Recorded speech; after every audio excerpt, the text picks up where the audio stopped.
Beef, এখানে fish আছে, রুই, এটা দেখুন এটা চিংড়ি,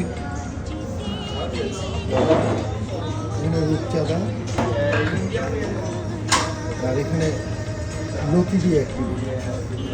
এখন আমি একটু আলু ভর্তা নিলাম, চমৎকার।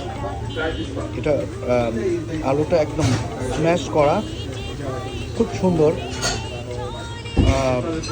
শুকনা মরিচ, ধনেপাতা এবং আলুর মিশ্রণ, চমৎকার একটি স্বাদ। মাটির বাসনের মধ্যে খাবার আসলে অন্যরকম। আরও 3টি ভর্তা আছে, এগুলো আমি টেস্ট করব।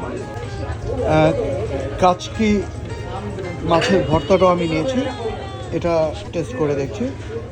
এরপরও আছে লইট্টা শুটকি, দেখতে পাচ্ছেন, ওগুলো আমি একটু টেস্ট করব।